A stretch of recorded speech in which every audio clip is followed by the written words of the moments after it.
Good day, children. I hope you're all fine. Welcome to the second session of From the Diary of Anne Frank.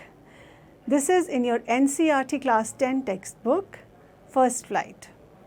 Children, in our previous session, we talked about Anne Frank's life, about her family, about her historical background.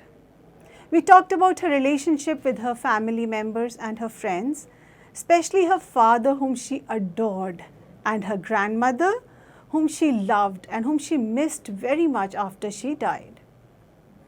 Anne Frank even lit a candle in the memory of her grandmother on her birthday cake.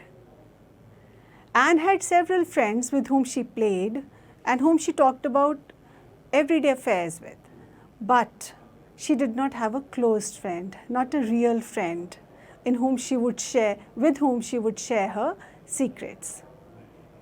So she wrote her private things, her private thoughts and feelings in a diary, which she named Kitty.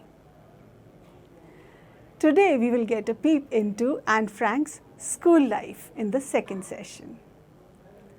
We will explore her relationship with her classmates and her teachers, especially her maths teacher. Children, you will identify very well with Anne and her classmates. Now let's enjoy this lesson about Anne's school life. She writes, "Dearest Kitty, the four of us are still doing well, and that brings me to the present date of 20th June 1942 and the solemn dedication of my diary." The four of us means Anne, her sister Margot, and her parents. "Dearest Kitty," Kitty, as you remember, is the name of her diary, "our entire class is quaking in its boots. The reason, of course, is the forthcoming meeting in which the teachers decide who will move up to the next form and who will be kept back. Half the class is making bets. GN and I laugh ourselves silly at the two boys behind us, CN and Yaks. They have staked their entire holiday savings on their bet. From morning to night, it's, 'You are going to pass.' 'No, I'm not.' 'Yes, you are.' 'No, I'm not.'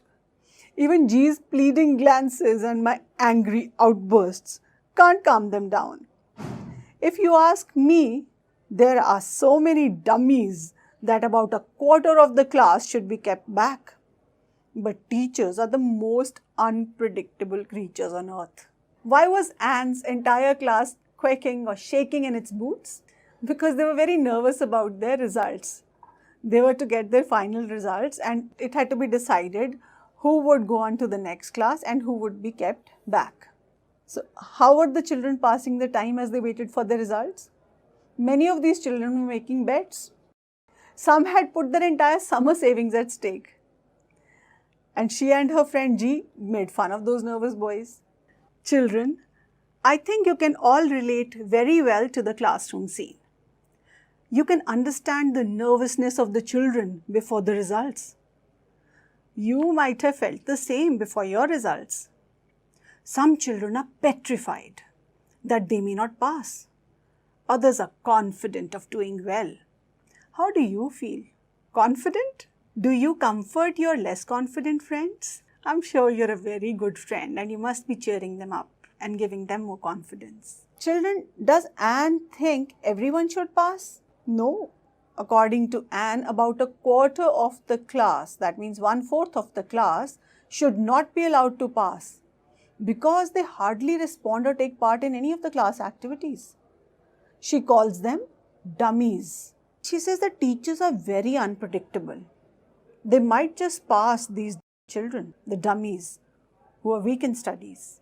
Anne writes on, "I'm not so worried about my girlfriends and myself. We will make it. The only subject I'm not sure about is maths. Anyway, all we can do is wait. Until then, we keep telling each other not to lose heart. I get along pretty well with all my teachers. There are 9 of them, 7 men and 2 women. Mr. Keesing, the old fogey who teaches maths, was annoyed with me for ages because I talked so much. After several warnings, he assigned me extra homework. an essay on the subject, a chatterbox. A chatterbox? What can you write about that? I'd worry about that later, I decided. I jotted down the title in my notebook, tucked it in my bag, and tried to keep quiet. I'm not so worried about my girlfriends and myself. We'll make it. The only subject I'm not sure about is maths. Anyway, all we can do is wait. Until then, we keep telling each other not to lose heart. So Anne and her friends are not worried. They're sure that they will pass. Just that, yeah, they're a little unsure about mathematics because it seems to be a tough subject. But then they say, why should we worry about it? Let's just wait for the result and not lose hope. So children, why was Mr. Keesing annoyed with Anne? Because she talked too much in his class. This irritated him, and he'd given her several warnings. She still did not stop talking. How did he punish her then? He asked her to write an essay on the topic, a chatterbox. She thought it was a weird topic to write about. Children, if you are naughty in class, if you are talking too much, what kind of a punishment do you get? Are you made to stand? Or are you punished another way? Are you told to write 1,000 times or 100 times, I will not talk in class? Or are you also made to write essays? That evening, after I had finished the rest of my homework, the note about the essay caught my eye.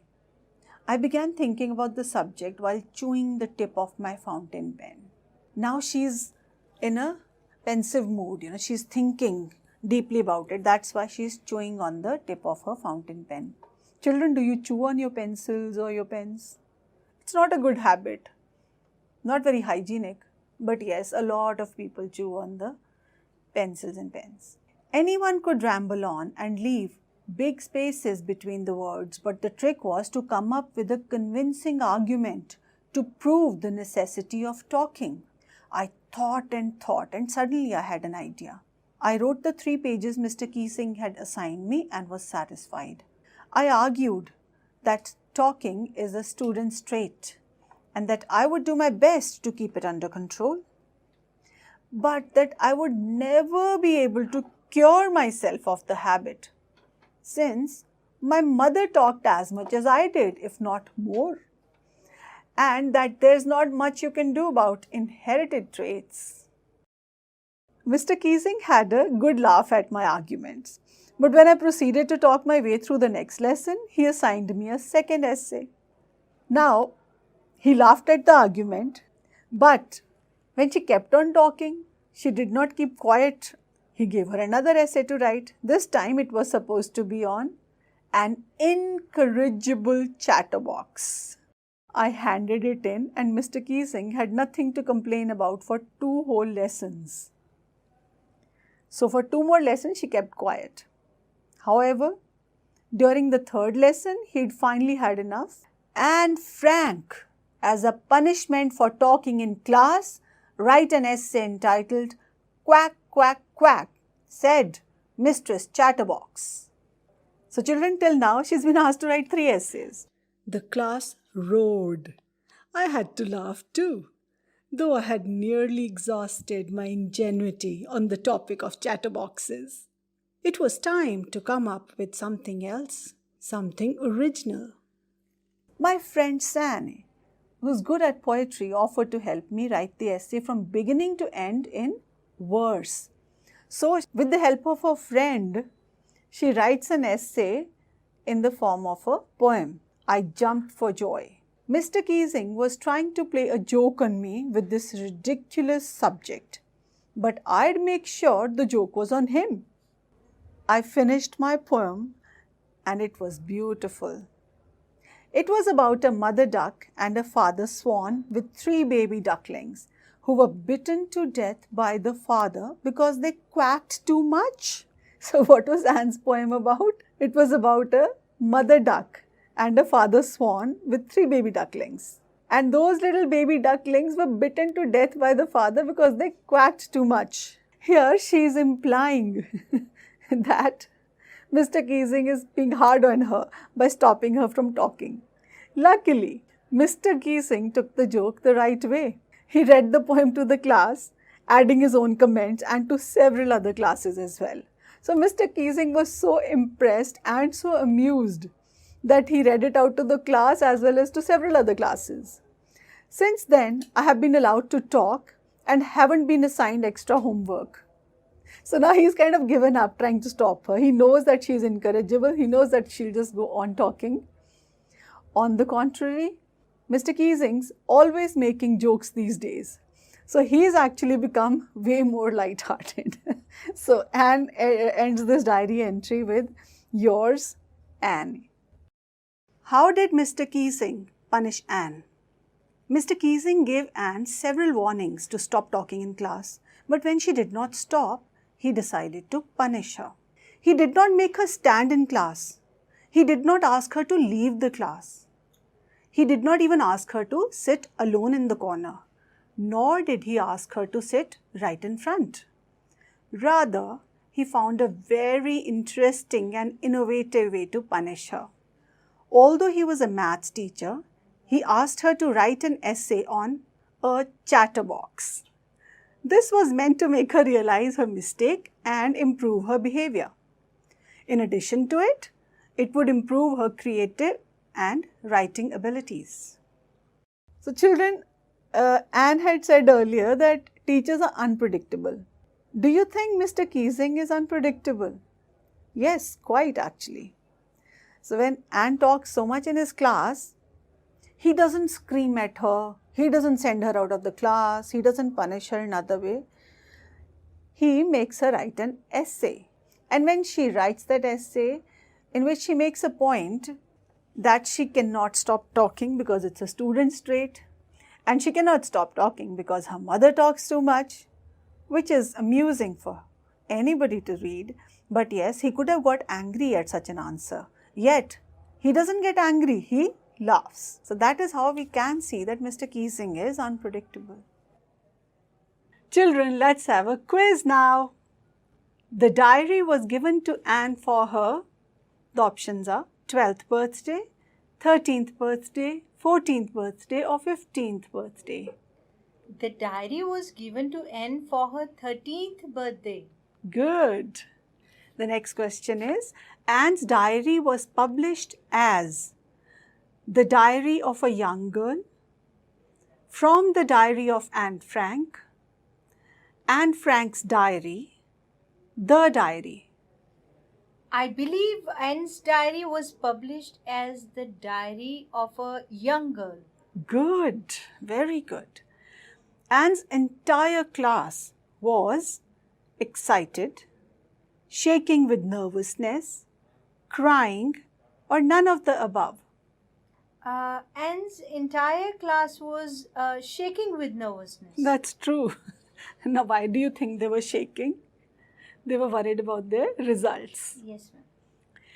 Anne felt, the options are, the whole class should pass, half the class should pass, 3/4 of the class should pass, 90% of the class should pass. I believe Anne felt that 3/4 of her class should pass. That is correct, because she said 1/4 of the students were dummies. The next question is, Anne was not sure of passing in, you have to tell me which subject, okay? The options are science, maths, social studies, French. Anne was not sure of passing in maths. Yeah, she felt she was weak in maths, although she really wasn't. But that, of course, you know, she should have just put in more hard work and she would have done fine. She should just have been more attentive in class and she would have done just fine. Mr. Keesing punished Anne. The options are for not doing her homework, for being late in class, for being talkative, all of the above. I think Mr. Keesing punished Anne because for being talkative in class. That is correct. Mr. Keesing punished Anne by making her, now how did he punish her? Okay, the options are stand in class, leave the class, write an essay, clean the class. Mr. Keesing punished Anne by making her write an essay. Rather, he made her write 3 essays. That's Right. so correct. Absolutely right. The diary was originally written in which language? French, Dutch, English or German? The diary was originally written in Dutch. Good, very good, because they were living in Holland, so she Yes. was comfortable with the Dutch language.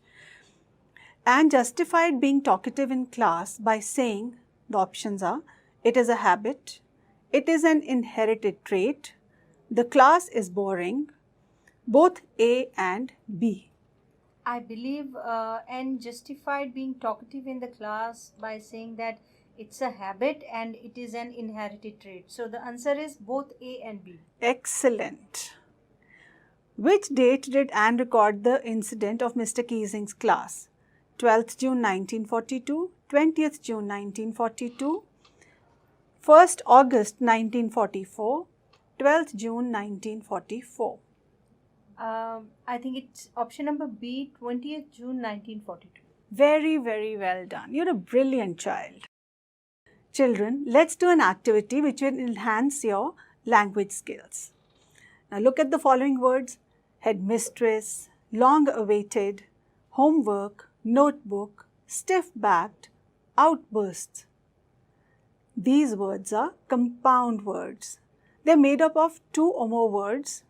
Now compound words can be nouns or adjectives or verbs. I would like you to match the words in column A with their meanings written in column B. The words are heartbreaking, blockhead, homesick, law-abiding, overdue, daydream. And the meanings are obeying and respecting the law, thinking about pleasant things, forgetting about the present, producing great sadness, an informal word which means a very stupid person, missing home and family very much, do something to an excessive degree. Now I would like you to match the meaning of heartbreaking. Heartbreaking is producing great sadness. Good. Blockhead. Blockhead is an informal word which means a very stupid person. Good. Homesick. Missing home and family very much. Good. Law-abiding. It should be obeying and respecting the law. Good. Overdue. Do something to an excessive degree. Well done. Daydream. Think about pleasant things, forgetting about the present. That's excellent. Do you daydream a lot? Yes, I do. It's very interesting and lots of fun. So, children, now I want you to make 10 compound words on your own and also make sentences of those compound words. Children, let's have another language activity. This is about phrasal verbs. A phrasal verb is a verb followed by a preposition or an adverb. Its meaning is often different from the meaning of its parts. So we have phrasal verbs like plunge in, kept back, move up, ramble on, get along with, calm down. So these are given in column A. I would like you to match their meanings with them in column B. So let's see what is the meaning of plunge in. It means go straight to the topic. Good. Kept back. Not promoted. Yes. That's right. Move up. Go to the next grade. Very good. Ramble on. Speak or write without focus. That's true. A lot of kids do that. Get along with. I think have a very good relationship with. Yeah, I'm sure you get along with your friends Yes, I do. and your family. Yes, I do. Good. Calm down. It has to be, I think, make or remain quiet. That's correct. You've done well, my child. Thank you, ma'am. Children, I would like you to make sentences using these phrasal verbs. And I would also like you to seek out and look out for more phrasal verbs in the lesson. Now we'll do another activity which is based on idioms. Idioms are groups of words with a fixed order and a particular meaning, which is different from the meaning of each of their words put together. Phrasal verbs can also be idioms. They are said to be idiomatic when their meaning is unpredictable. I'll give you a few sentences from the text which have idioms in them. And I would like you to give me the meaning of those idioms. The first one is, our entire class is quaking in its boots. I believe getting nervous and frightened. That is correct. The next sentence is, until then, we keep telling each other not to lose heart. I think not to lose heart means not to lose hope. That's very good. So the entire class was quaking in its boots because they were very nervous about their result. Yes. And now they're all helping each other keep a good morale. They're telling each other not to lose heart, not to lose hope. Very good. Mr. Keesing was annoyed with me for ages because I talked so much. I think for ages mean for a very long time. That's true. I think she must have given him a lot of trouble in class for a long, long time. Mr. Keesing was trying to play a joke on me with this ridiculous subject, but I'd make sure the joke was on him. The meaning should be? I think to get back at him, to get even with someone. That's right. So Mr. Keesing had asked her to write an essay and she wanted to get back at him through the essay. So she wrote it in the form of a satire, which of course turned out to be very funny and he enjoyed it thoroughly. He took it in a very good spirit. Well done, my dear. So here are a few more idiomatic expressions which I would like you to make sentences with. First is, caught my eye, he'd had enough, laugh ourselves silly, can't bring myself to. So you must make sentences with these idioms. Children, there's one activity which I would like you to do on a regular basis. I would like you to start writing a diary now that you know what a diary is. For diary writing, I would like you to use the following hints. Though your diary is very private, write it as if you're writing for someone else. Present your thoughts in a convincing manner. Use words which convey your feelings and words that paint pictures for the reader. Be brief. You can use contracted forms like I've, can't, didn't, don't, wouldn't, etc. You can use everyday expressions which people use in speech. So happy writing, children. Children, the beauty of this chapter is that it is very relatable. You can relate very well with Anne's life, with her relationship with her sister, with her parents, her teachers, her grandmother. You can identify with her. She's a very lovable, smart child with an amazing sense of humor. You can feel as if you're one of her classmates or one of her close friends. You can identify so well with her. So she, as you can see, had many friends, but who was her closest friend?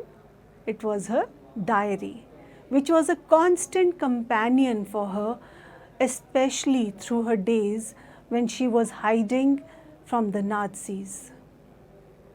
Children, you can also start writing a diary and become wordsmiths as you write on it regularly. You can share your innermost thoughts and feelings with your diary. It can be your close confidant. And later on in life, when you read your diary, you will be able to relive your childhood experiences again. So children, wish you all a very happy writing.